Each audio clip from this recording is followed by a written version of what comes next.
Hey, what's going on, guys? My name is IceHawk, and today we've got some more Resistance 3 beta, and today I'd like to talk about what I think should be made, the changes that should be made in the new Resistance game when it comes out on September 6th. This is just a beta, so there's a lot of lag issues and whatnot, but I'm sure that'll be fixed up. The netcode will become better and stuff. And look at me fail right there with that fire. Man, my aim was off that day. But anyway, starting with the guns. I think the shotguns are a big problem in the beta, and anyone who's played the beta for more than, I don't know, an hour will definitely know that. And the problem with the shotguns is not really the base shotgun is actually pretty good. You know, it's a decent gun, and you can get stuff done with it. But what becomes problematic is when you upgrade it into the incendiary shotgun, which shoots fire bullets, kind of like Dragon's Breath.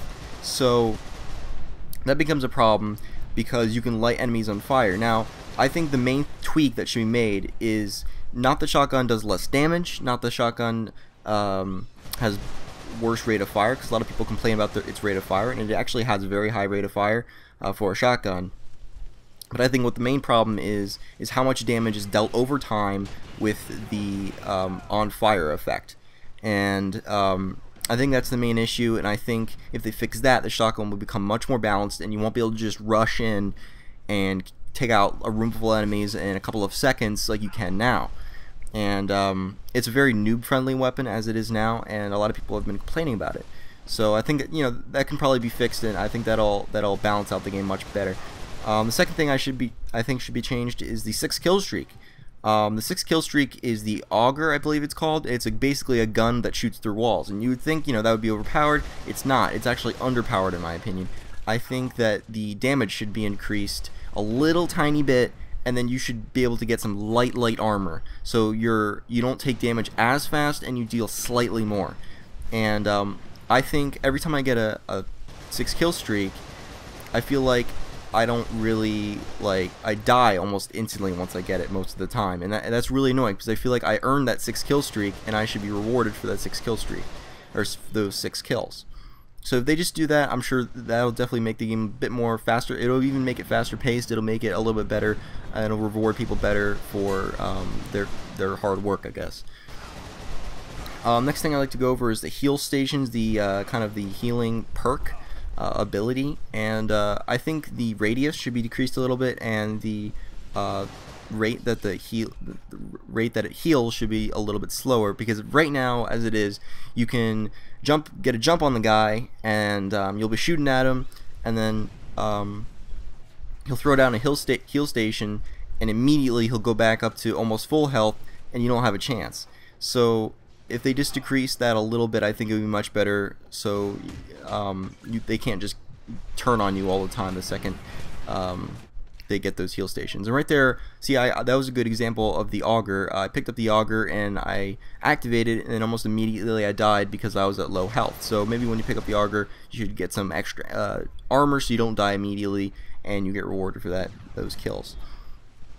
The number one thing that should be changed. These other things definitely should be changed, but this by far is the number one thing that should be changed, higher priority than anything else in the whole game, and it's the leapers. The leapers is basically the equivalent of second chance in Resistance 3, and leapers are a serious problem right now. As it is right now, you throw down 4 leapers when you dive when you have the perk activated. And that is a problem. That is a big problem, because I think it should be 3 leapers, maybe even 2.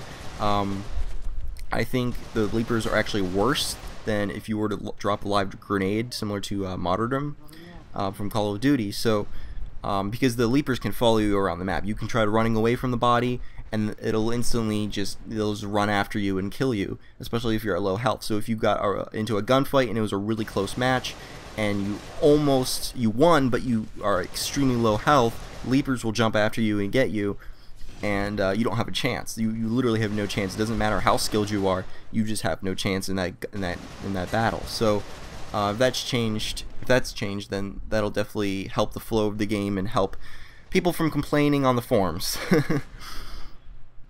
And that's pretty much it in terms of perks that should be changed. In terms of guns, I think the guns for the most part are balanced, other than the shotgun, like I said before. The maps, I don't know a whole lot about the maps yet. I know for the full game they're going to add a whole lot of perks, there are a whole lot of guns, a whole lot of maps, and overall the game will just be much better. So since we're getting to kind of the end of this commentary here, I'd like to talk a little bit about what I think of Resistance 3. Now, this is kind of what I covered in my last video, but I want to go a little more in depth on this.